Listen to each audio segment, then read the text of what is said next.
We are back. You are chatting with John P. Today we are going to be talking about watches that were spotted by myself and Federico and Mr. John Hotchman at the Cavallino Classic. This is an event we part of the team went, and some other kind of watch dealer friends. And if you're not familiar, the Cavallino Classic is in Palm Beach at the Breakers every year, with the exception, I think it may have been canceled last year, but every year they have it, and it's a Ferrari show. So people bring their incredibly rare Ferraris and sometimes not so incredibly rare Ferraris, and people talk, they gather.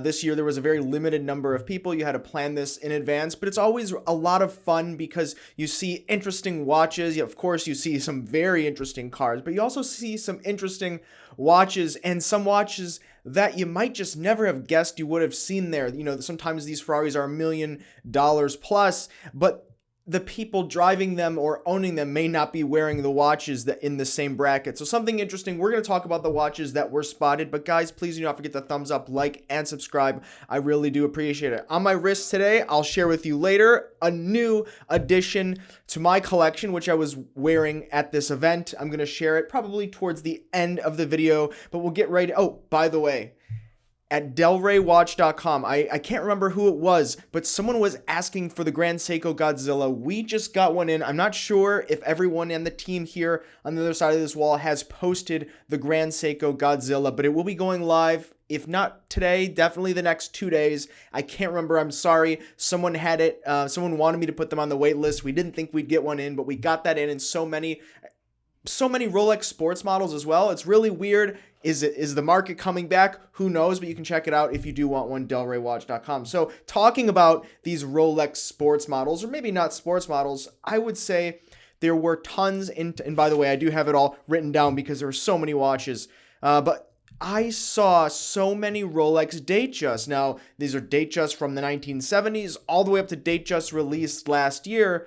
Datejust was hands down the model that was most popular there. It seemed like almost everyone had a Datejust if they didn't have something else on this list. But interestingly enough, and that's just something that's par for the course, right? You go to an event like that, if you're not really like a watch nerd or a watch geek, generally you get a Datejust for someone that might be a Ferrari collector, like that type of individual. A Datejust is kind of just the you made it watch, going back the last handful of decades. So or a retirement watch, some people like to say.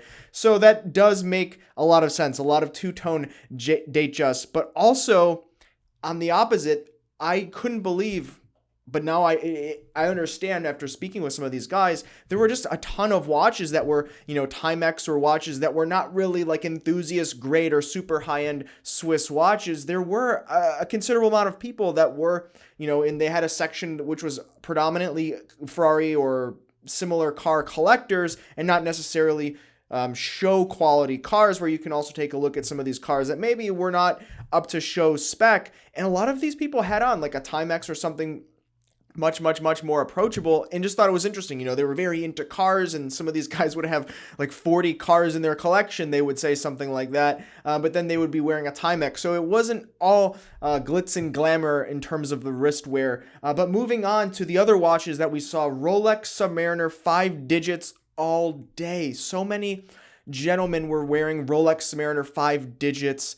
In fact, it was the Submariner was always another kind of one of those you made it type watches going back. I mean, even till this day. But a lot of Rolex Submariner in the 5 digits. Didn't see any modern Submariners, interestingly enough, but a lot of them. And with that is two-tone subs. Many two-tone sub 5 digits. No modern two-tone subs, but 5-digit reference number Rolex Submariner in the two-tone.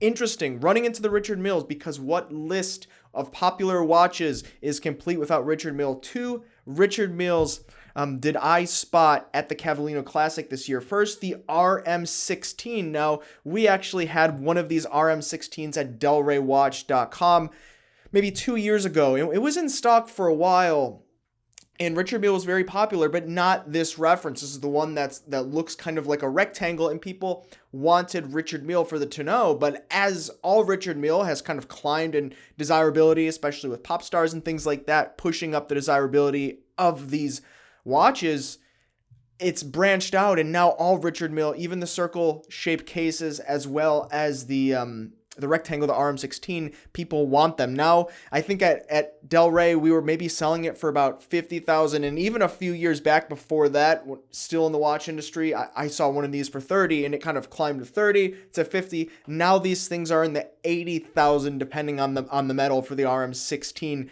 So certainly increased in desirability and pricing, but the Richard Mille that I saw that was really mind-blowing. At the time, it didn't really resonate, and I'll admit, I'm not the biggest Richard Mille fan, and I've made previous videos, and maybe I'll do another one in the future, but this was an RM2704, and this is the manual wind tourbillon, the Rafael Nadal.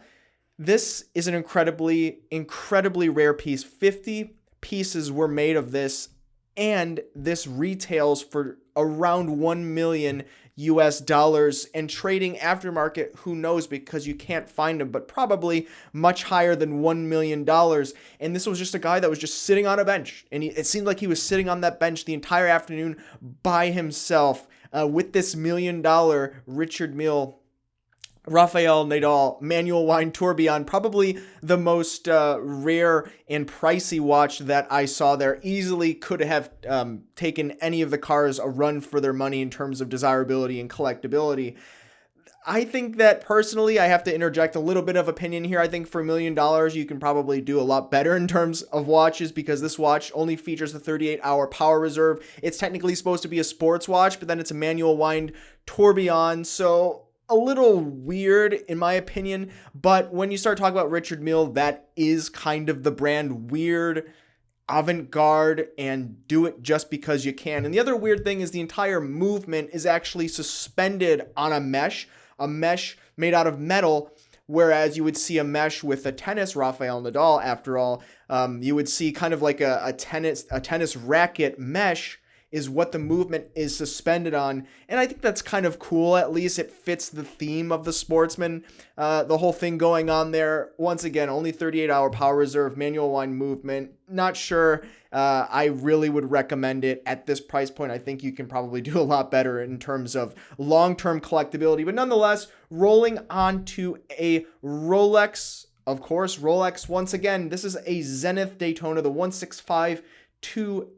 These have become very hot in terms of collectability. Go figure, a Rolex becoming collectible.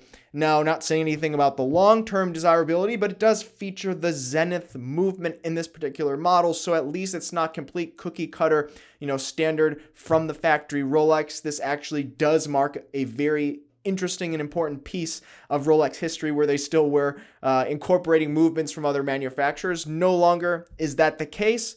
And Zenith, we all know what's going on with, or those of you that are not familiar, actually, I'll mention, there was kind of the accusation that Zenith knocked off the Daytona, but Rolex was using the Zenith movements long before this ever happened. So saw that. I thought that was very cool to see the solid gold Daytona.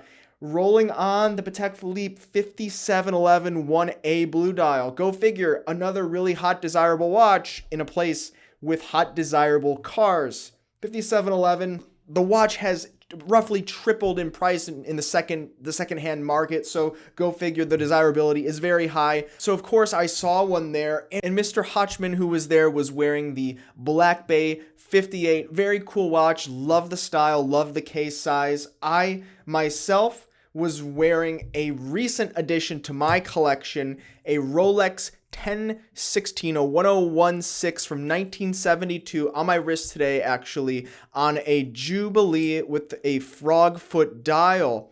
I absolutely love this watch, and it's interesting. I got this from Wind Vintage, Eric Wind, a friend, and we do some business with him as well. And, he was just showing me some things that he had, and I just kind of fell in love with it. So yes, guys out there, I know I say a lot of things about Rolex and criticize them sometimes, but this is actually something that's vintage, truly. They can't make any more of these. The desirability is there, and I think with the recent release of the 36mm size Rolex Explorer, that these are actually going to increase in desirability, but that's not why I bought it. I put it on my wrist, the Jubilee, that kind of clunky, I don't want to say cheap, but yeah, vintage cheap kind of feel. It just really resonated with me, that this specific size as well. Fits so perfect. The perfectly aged lume, the patina, and that frogfoot dial. This reminds me of a time where Rolex truly did serve a proper place in sports watches and not necessarily just that kind of iconic pop culture luxury piece. So vintage Rolex, I could talk all day about, because I do think there's something to be said there. But also modern Rolex, I do have one in my personal collection too. And lastly, we saw Federico wearing his Girard Perregaux Laureato Evo. He's really been wearing that thing a whole lot. What do you guys think about these watches that I noticed at this year's Cavallino Classic in Palm Beach, the Ferrari show? I would love to hear maybe some of your opinions on some of these watches. And also, what watches do you think that you would have seen here? Actually, I'll leave you with this. The last one that I went to, I think it was, like I said, I think last year was canceled. They had one the year prior.